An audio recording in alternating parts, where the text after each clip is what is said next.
เป็นพานหินก้อนใหญ่ๆนะแดงๆเลยเนาะไม่โอ้โหคันก้อนนี้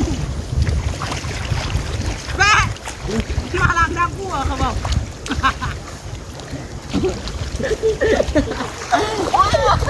เอาไปมันกว้างโคตรเขาว่าเราเห็นลิ้นเนาะกว้างโคตรพอนกว้างเห็นน้ำกันเยอะเลยว่ากว้าง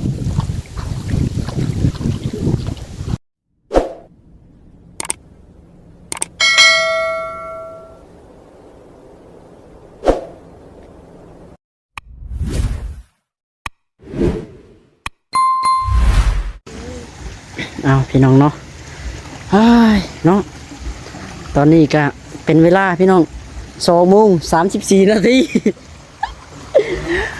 กิโลได้พี่น้องยังไม่ทันกินข้าวเที่ยงเนาะทางคนก็ยังดำหน้าอยู่เอาจังไรก็ได้ทักทายสบายดีแม่ๆ FC เบิดสุขุสุคนพี่น้องเลยมื้อนี้เฮาทุกข์เฮายากพี่น้องมื้อนี้เฮาทุกข์เฮายากพี่น้องเอ้ยเบิ่งเคียงกับบ่มีพี่น้องเอ้ยพากันต้มไก่ต้มเป็ดเนาะตอนเที่ยงเบิ้งมันเป็นเที่ยงแล้วมันไม่เป็นเที่ยงเลยเนาะบ้านนี่มันจะค่ำเลยพี่น้องเลย3 โมงเลยไปพาเขาลงมาตั้งนั้นยังไม่ได้ยังไม่ทันขึ้นพี่น้องเลยขึ้นมาแล้วเมื่อกี้นี่เช้าเมื่อยแต่ลงหลาลงไปคาดชวนลงไปดำอีกเนาะนั่นไรเจ้าลงไปคาดฮะเขาลงหมดเลยเท่าเจ้าผ่าคาดด้วยตำบึงเขาอยากให้แล้วเด้ท่านี้ก็นั่งเฝ้าหมออยู่พี่น้องเลย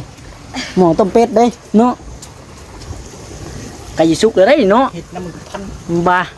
เอาการขึ้นเนาะบ่ายโมงเลยโอ้ยการขึ้นมาก็บ่ายโมงเลยพี่น้องเลยให้เดียวนี่แหละเนาะมันเบิดมือพี่น้องเลยต่อเอาแถวว่าได้น้องหลาก็จนวีหายมีห่วงเนาะเปียกเบิดพี่น้องเลยสัมมาตกน้ำไปเดี๋ยวไปเบิ่งบรรยากาศนะครับไปดำน้ำกันพี่น้องเลยยังทันกินข้าวเที่ยงพี่น้องตอนนี้สิข้าววัน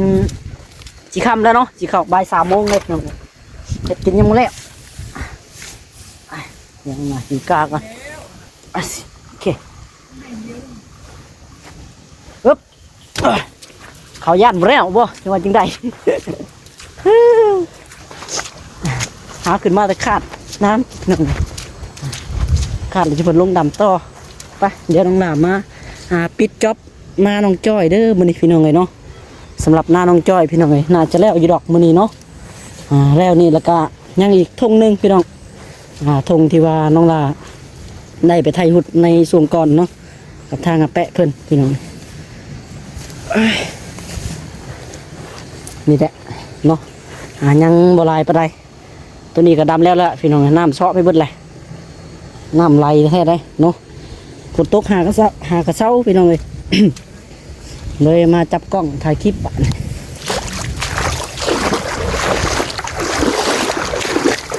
ไงเป๊ะมันอยู่บ่มันอยู่บ่มันเป๊ะก็ไม่ได้กิน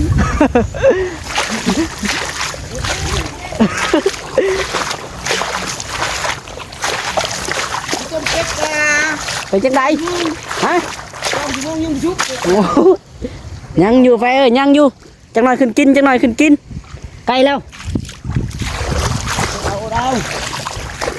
เอามาละวันโอ้ตัวทางอดข้าวอดน้ำ10 กิโลแท้งานนี่เนาะงานอดข้าวอดน้ำได้ทางน้องรันแห้งคักพี่น้องเอ้ยข้าวเช้ายังไม่ได้กินอันนั้นแห้งคักเราจะให้แล้วเราอดเอาโอ้ตัวอดกระพุดร้อกเลยเราจะจ้างได้ทีมงานเนี่ยกินข้าว3 บ่าย 4 โมงเนาะ4 โมงแดงวันเท่าไรกะว่าเอาน้ำเพิ่นวันนะวันต่อมือวะคิดว่าวันละล้านสิโอ้ยวันละล้านนี่รวยจังโอ้เนาะหวังรวยแล้วจังไปหารับจ้างจ้างวันละล้านจังว่าตามต้องมีผู้จ้างบ่จักย่านมีอยู่หรอกขันดำคือเจ้าดำเลยได้บอลไทยค่าบ่ตอนไทยบริไทยคิดพี่น้องเลยเพราะว่าฝนตกเนาะมันนี่ฝนห่วยเศร้าแหละคือสีแจ้งๆนั่นแหละพี่น้องเลยได้จับมาจับกล้องมันนี่ มาไถนาปิดจ็อบหน้าน้องจ้อยเนาะตำหน้าพี่น้องนี่ปิดจ็อบมื้อนี้มาพี่น้องเลย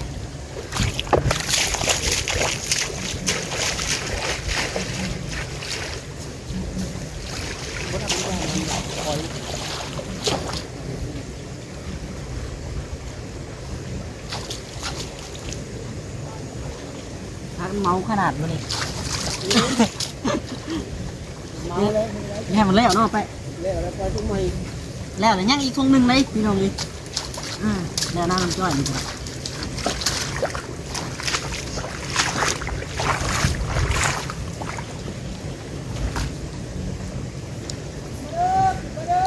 แน่ผมบอกยังมาแล้วกำย่ำค่อยว่าแล้วนะค่อยว่าแล้วนะขึ้นมาเลยฮะเดี๋ยวพ่อวงไว้เย็นก็เด้อยันสดมันฮ้อน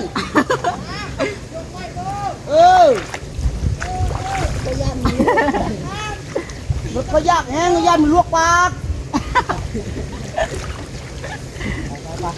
ไปขึ้นได้ไปเอ้ยมากินข้าวกันปะ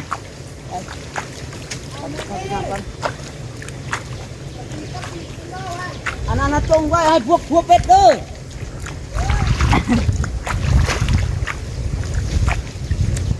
เดินขึ้นไปมาแล้วมากินข้าวกันพูไว้เนาะกินข้าวก็ได้จ้ะพี่น้องเลยมานั่นอยากลงมาลุยต่อเนาะอยากเป็นบุสุกแล้วไปมึงได้เจ้าดำกันไปบักลายหนึ่งโอ้เปิดแล้วพี่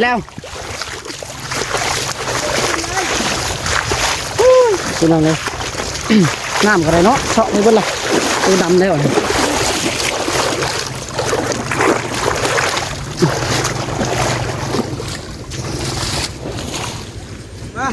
ขึ้นมากินข้าวก่อนบัดนี้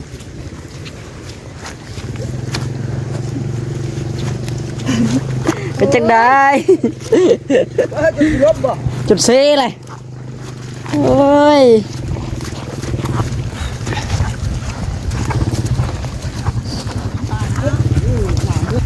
ไปพี่น้องเอ้ยเดี๋ยวไปกินข้าวน้ำกันน้องมันนี่ถ้าไปจะชูนี่นะดีละได้ยังไงได้ลูกยังปิงขาวป่ะอยู่พี่อยู่เพิ่งแล้วจะปิงขาวได้น้ำเที่ยงจ้ะนะน้ำเตียงเนาะเอาเลยเนาะเป็นยังไงเนาะเมาแท้เนาะนี่มานี่ก็มาเปลี่ยนในบ้านหน้าถุงนะ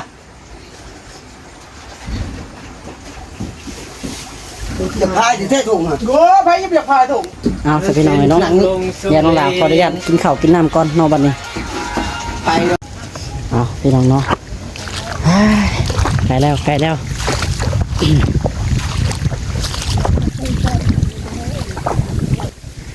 ล่ะเนาะปิดจอบพอดียังไงจุกกาน่ะอย่ามันน้ำผัดมาตัวนี้พี่น้องโอ้ปัญหาเซนตรงเม็ดนี่น้ำชาวบ้านใจไปหาระวังกล้องกันล่วงมาเม็ดบ่มาเม็ดบ่แต่พอนได้ก่อน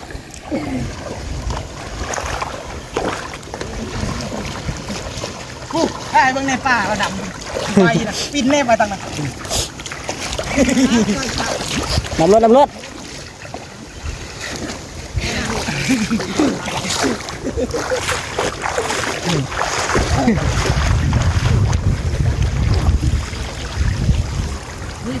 ถ่ายแล้วถ่ายก่อนเลยถ่ายแล้วนี่จะเย็นเล่นไปเลยถ่ายโมงเล่นล่างมาเถอะโอ้จะขอจุดถ่าย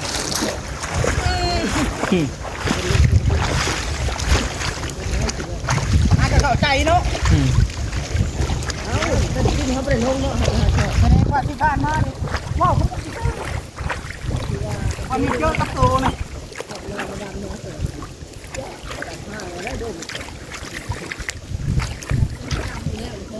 ำห้างก็ใกล้ชีละลายโลดกายังหลายอยู่ ตายอย่างไรเนี่ย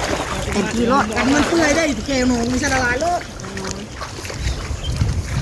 รีบปีหน้าเนี่ยตอนเกี่ยวงูลอยกับโบโต๊ะเลยงูลอยกับโบโต๊ะโอ้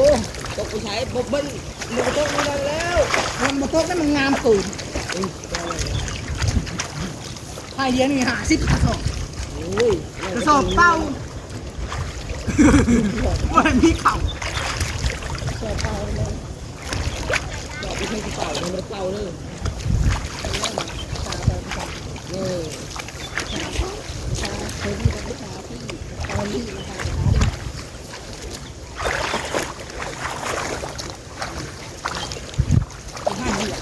เอาเราหันเละว่าไงเอาละลายเอาคือผู้สาวคันเอาน้อง60,000 บาทเถอะเอายังสักทีเอาได้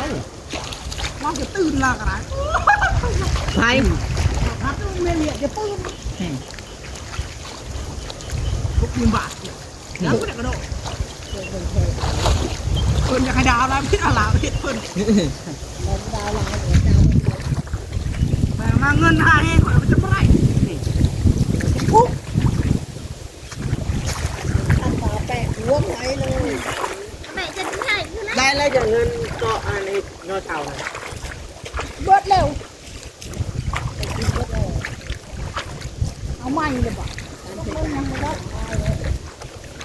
ยังไม่ได้อยู่ นะ เดี๋ยวมันที่ยังเลย ได้แล้วบุรีแต่ที่นี่เราไปที่ไหนบ้าง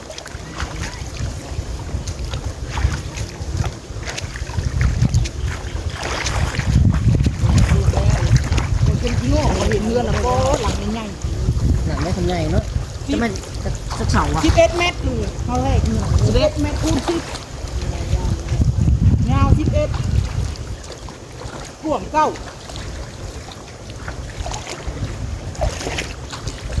เปื่อยแล้วอย่างนี้เนาะเอ้ยทำนิดน้ำลึก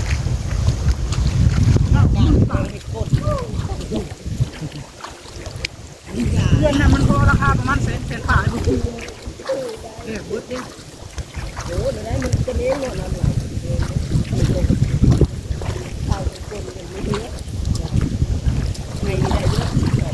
อันนี้ฮอตว่า12ได้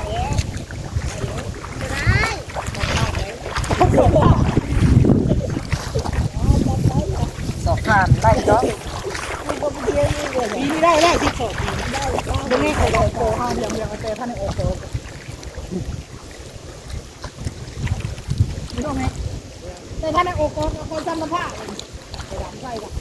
ก่อนที่แล้วเก็บเอาบัดเดือนโอโกนี่โอ้ยทำนะพวกผ้าไปที่ไทยได้ผมไม่ลดพอแข่งมันหลงแข่งพวกพลัง แข้งแข้งมีน้ำ พลังหิน พลังหินแล้วนะ ก่อนจะปีก่อนให้โชว์อยู่บนอย่างไทยอย่างบริหารเลยเพราะรถมันเป็นไทยเนาะนี่ไปหินบัดนี้ได้เดี๋ยว หินแล้วมันกิน ก่อนมันเป็นยากเลยบางหินแค่นี้นี่ลานมันนะ เป็นพลังหินก้อนใหญ่ๆนะแดงๆเลยเนาะ แม่โอ้โหคันก่อนมือแม่มาล้างน้ำกู้เขาบอก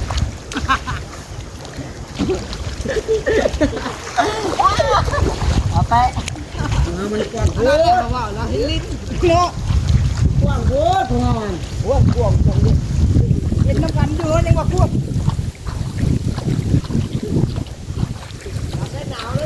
ดำซ่าก็ดำซ่ามันไม่เงาะ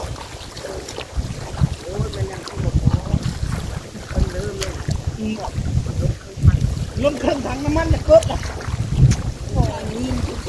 แล้วปลาเราบิดเยอะแต่ยินคนที่เยอะเราคนย้อนเนาะจะตัดเกี่ยวนี่แหละคือดอก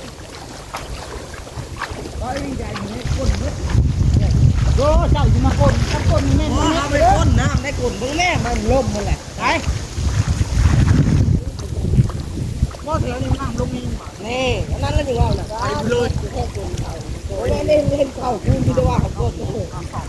แก้ที่บ้านเลยมันเอาได้เอาประดับทุกคนสามารถ ปักชุดหัวกูมือแล้วก็ย่าเนาะเราไปนั่นแหละเขาบอกไปปักบนปั่นปั่นให้ขึ้นไว้ตัดแขนไว้น้ำหม้อแปะลงชุดแขนโฉบตัดแขนไว้น้ำหม้อแปะโอ้ยไปตัดแขนเมื่ออีกเรื่องนึงเอาดีเลยตัดดีเลยเนาะ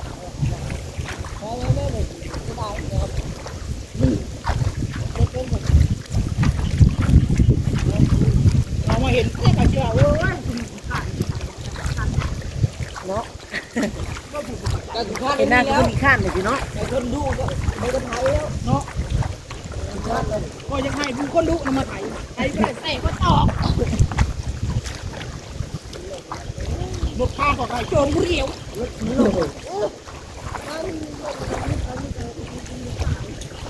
ทั้งในนู้นมันลงไฟนะกันไฟมันบ่มีลมดอกบ่ลมนี่นะไฟพวกเขาพลังนี้แหละเป็นร้านเลยกร้านแล้วถ่ายได้ลิ้นเนาะยกนี่ทุกไร่เจ้าต้องตัดใจทางบ้านสวนนี่ขนาดค่ะใช้เข้ากันด้วยประเทศต้น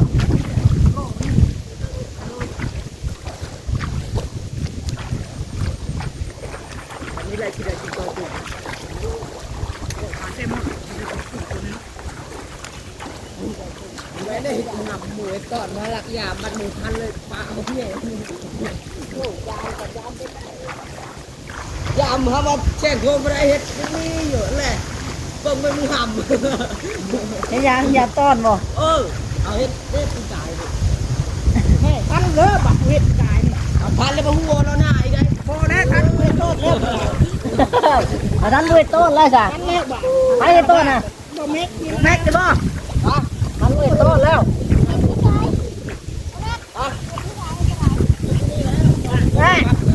ทำแล้วอยู่หาโจรจะมาหาพ่อเนาะ พี่จ่ายจะไปยืมแต่ พ่อนะมันแล้วนี่แหละบอกปีละนี้นะปีนี่เราไปชื่นเด้อหมอไปเห็ดเด้เนาะเราทำหน้าจะเสียเห็ดเป็นการลงยามเฮากันคืนดึกๆโยก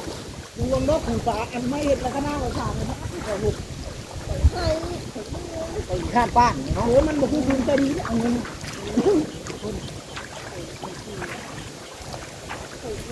มาแล้วตกต้องเม็ดข้าวก่อนเจ้ยแล้วมาจับมา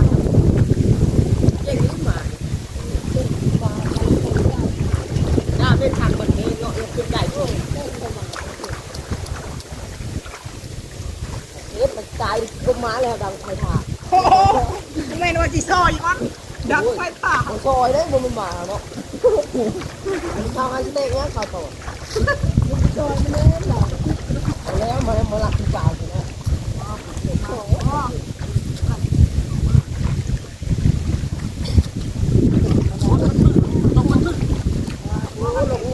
วัด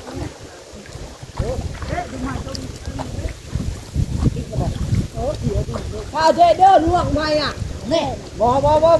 ช่วยได้ดิ มาสั่งกวนได้แล้วก็ไปส่งเองโย่โย่ยักษ์เขายืมมาแบบโย่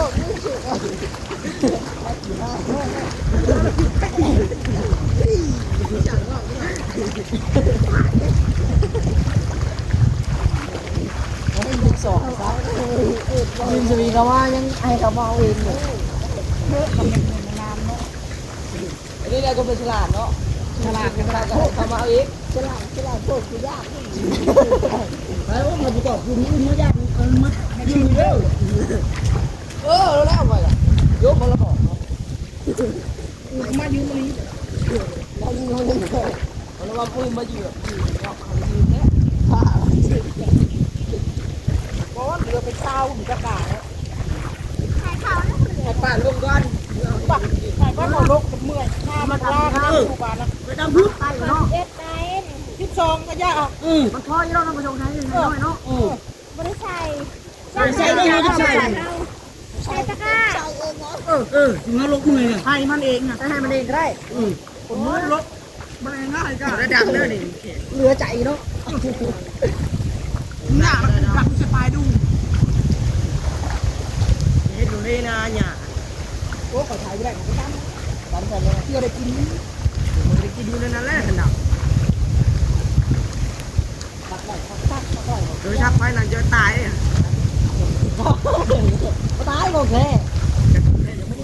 มาลีดีกุตุ๊กขับบริยากที่ไหน มีบริจาคมีกระจกพร้อมเนาะ ประชาชนเรียกว่า แค่เนาะ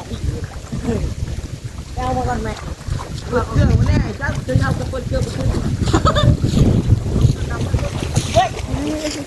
กินดิมีแต่บางทีนี่แม่ทอดถั่วยังไม่แล้วนะ อ๋อถ้าฝนก็ตกพี่น้องเลย ไทยแล้วนะแล้วมื้อนี้เนาะ เอา เขาบอกกันได้บอก เรียบร้อยพี่น้องเลยฮ่าเถอะ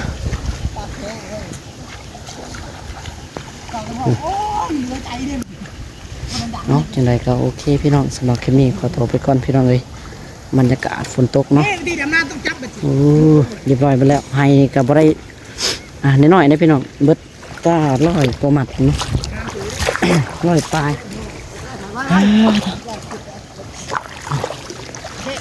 อีกแล้วเป็นคำพี่น้องเลยมันเอาแต่ไม่เข้าเขาละจะเป็นวัดนะน้องหลาตอนนี้ก็ได้ตากฝนบนมือเป็นจังได้ไอ้ายแปะ แล้ว เชื่อแล้วป่ะ แล้ว โอเค